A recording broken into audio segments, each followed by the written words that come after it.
In today's video, we'll be breaking down the best type of workout to improve your running speed and strength. Yes, today we are talking all about hill reps for running.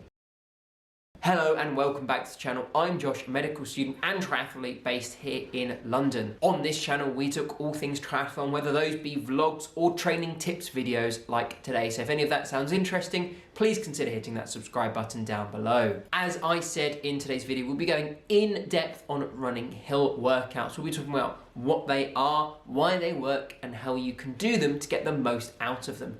With that said, let's dive straight into the video with timestamps down in the description. So what are hill reps? And that might sound like a pretty obvious and straightforward question, but there are a lot of different definitions. Some people might think of hill reps as longer runs where you're running up and down in a hilly area. But when I say hill reps, I'm thinking of hill repetitions. I'm thinking of, unfortunately, for those of you who know what I'm talking about, running up and down the same hill over and over again to gain some sort of specific benefit by doing it. These sessions can be brutal and they definitely are very effective. And the reason we're talking about those hill rep sessions today is because I think they are incredibly underutilized by runners. While they can be incredibly beneficial, people don't do them enough, and I think that's a massive problem. And if you're looking to improve your running and you're not doing hill reps, this is something you should be doing regularly. Why do hill reps work? Well, really simply put, they make running harder. Everyone's run up a hill and gone, poof, that was pretty difficult compared to what I was doing a second ago. We all know our pace drops for the same amount of effort. And this is the same principle we use in something in cycling or weightlifting.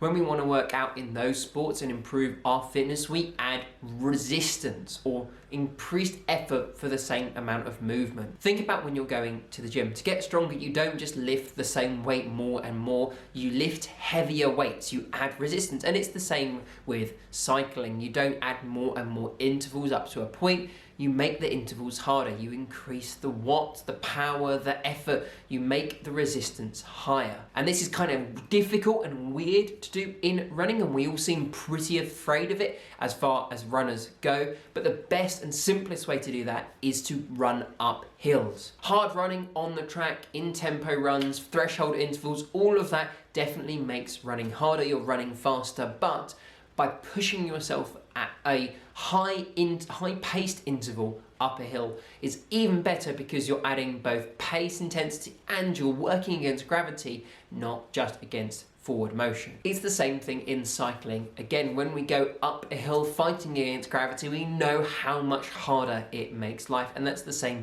for running. Hard running like this really makes you a physically and mentally stronger runner. You're really improving those fast twitch fibers in your legs, the ones that put out power immediately and will give you that sprint and that explosive power. To summarize, running hill reps makes you so much faster. So what are you waiting for? Let's learn how we can actually do a hill rep session. For the purposes of this video, we're going to split hill reps into two main types of sessions, and these will kind of fit most hills and hill rep sessions that you'll be wanting to do.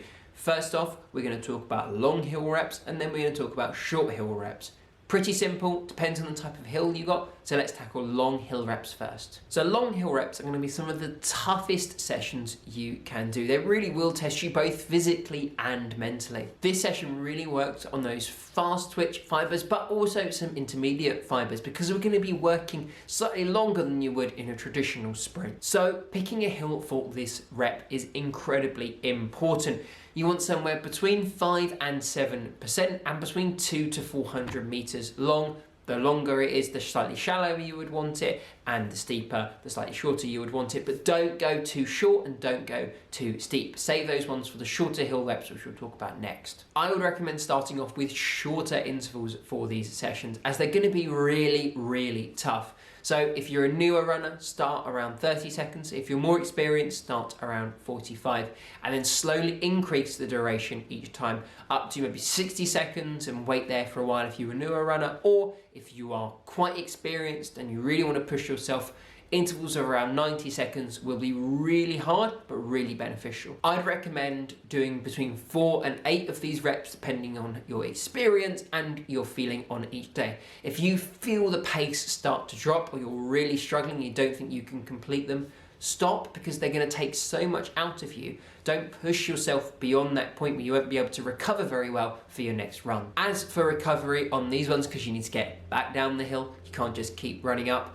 I would recommend between 1 to 2 minutes, simply walk or jog back down the hill. Make sure you're fully recovered, your breathing's back to normal, your heart rate might still be a little bit high, but that's probably just nerves for the next rep before going off and sprinting up again. And these intervals really are going to be like sprints. They are tough, but pacing them is really difficult and really important.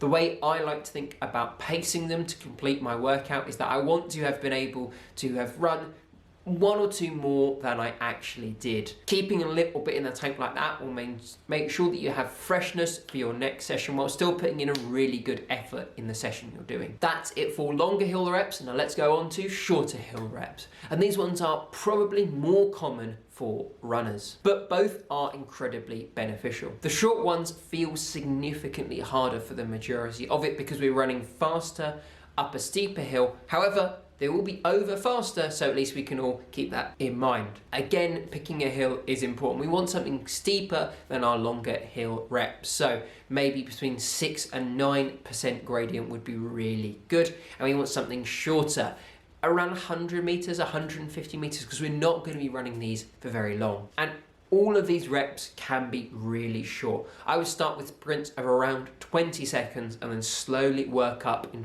5-ish second intervals up to maybe 45 seconds. And that 20 to 45 seconds really is all going to be flat out. You can save a little bit in the longer hill reps, but when it comes to short ones, you've just got to absolutely go for it. You're going to have loads of recovery. They're over really quickly. The whole thing is that you have to absolutely smash it to really benefit from these. For these ones, I'd start with around 5 or 6 intervals and progress up to between 10 and 12, depending on your experience and your ability. But the same thing applies.